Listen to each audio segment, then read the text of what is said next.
तो गाइस सबसे पहले आपको ये एलोवेरा जेल चाहिए एंड एलोवेरा जेल को आपको उसी एरिया पर अप्लाई करना है, हल्के हाथ से मसाज करनी है जिस एरिया के बाल आपको निकालने हैं।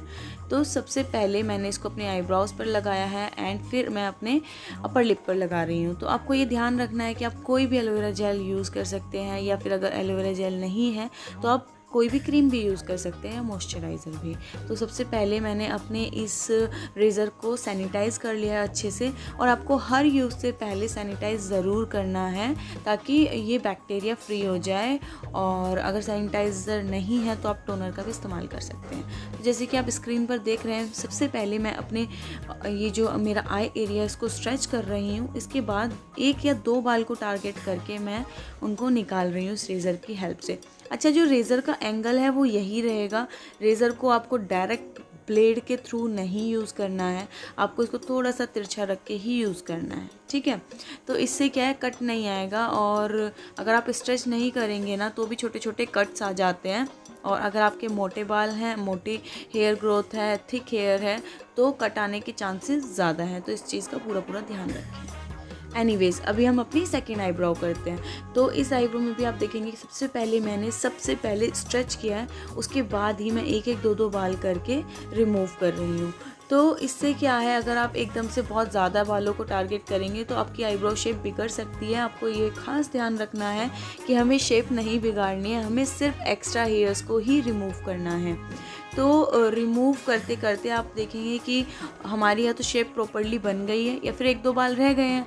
अगर 1-2 बाल रह जाते हैं तो फिर उनको अलग से रिमूव कर लीजिएगा, ठीक है। जैसे कि आप देख सकते हैं, मैं बहुत पेशेंस के साथ ही आईब्रोज कर रही हूँ। अभी जैसे 2 बाल रह गए हैं तो मैंने अलग से ये 2 बालों को निकाला है, ठीक है। अब हमारा जो दोनों आईब्रोज का लोअर पार्ट है वो कंप्लीट हो चुका है। अभी मैं कर रही हूँ आईब्रोज का सेंटर पॉइंट। तो मुझे सिर्फ आगे की ये टिप ही यूज़ करनी है इस तरह से। बैक साइड की टिप यूज़ करेंगे तो आईब्रोज आपकी पूरी उड़ जाएगी, तो ये ध्यान रखना है। अभी आईब्रोज के सेंटर के बाद आईब्रो का ऊपर वाला हिस्सा हमें क्लीन करना है। तो देखिए अब मैं किस तरह से हाथ को रोक करके फिर इस रेज़र का इस्तेमाल कर रही हूँ।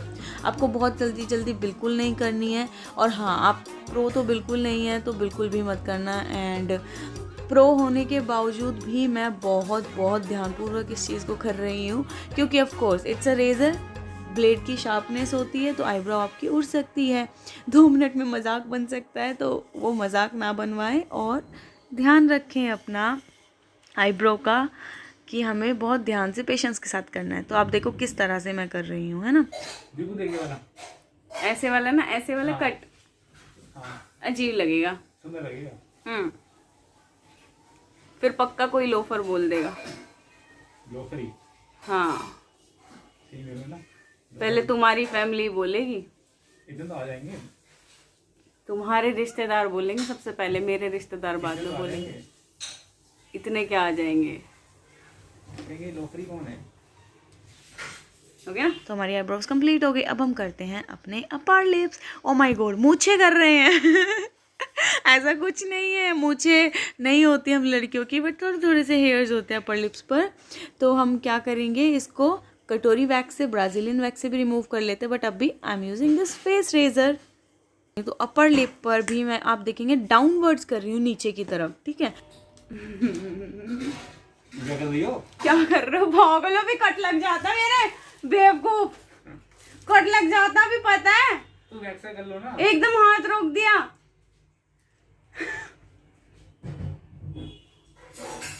तो इसको करते हुए आपको ध्यान रखना कुछ चीज़ों का, जैसे आईब्रो को थोड़ा सा स्ट्रेच करना है यहाँ से, उसके बाद ही इसको डाउनवर्ड्स नीचे की तरफ चलाएंगे, ठीक है।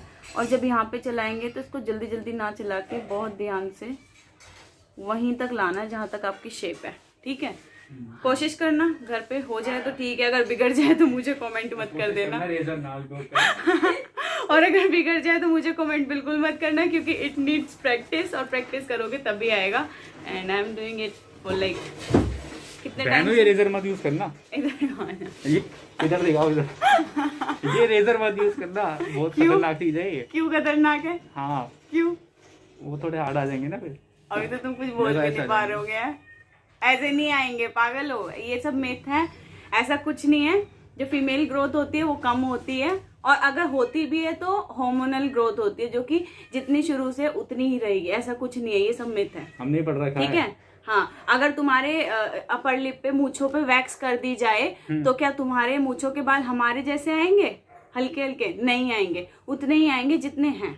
तो ऐसा कुछ नहीं है। ठीक है। तो अगर मैं स्टार्टिंग में जब मैं था हार्मोनल, क्या बोल रही हूँ? जब मैं 10वीं-12वीं में था, हाँ। तो मेरे हल्के हल्के थे लाइट लाइट, तो मैंने एक्स्ट्रा, तो मेरे हल्के वैसे ही आते। तो ऐसे थोड़ी ना होता है, उतने ही आते तुम्हारे जितने अभी हैं, क्योंकि तुम लड़के हो। यार ये क्या सिस्टम है? अब जैसे तुम्हारी छाती पे बाल नहीं है, ये देखो दिख रहे हैं यहाँ से, देखो नहीं है ना? कहाँ है? नहीं है ना? अगर नहीं है, वही तो कह रही हूँ, अगर रेजर कर लोगे यहाँ तक तो आ थोड़ी जाएंगे, ऐसा कुछ नहीं है। ठीक है। अच्छा। हाँ, जितने बाल आने आएंगे, जितनी लड़कियां आनी आएंगी। ये जलाऊं ना? ये जल नहीं रहा ना? जितनी लड़के आएंगे। हाँ। मैं कुछ नहीं करता। बल्लू की जिंदगी में कमेंट इस बारे में बिल्कुल मत करना। बल्लू, मेरा टॉप कैसा लग रहा है? बहुत सुंदर लग रहा है, बहुत सुंदर। सही लग रहा है? हाँ, बहुत सुंदर लग रहा है। चलो ठीक है, मिलते हैं आपको अपनी अगली वीडियो में।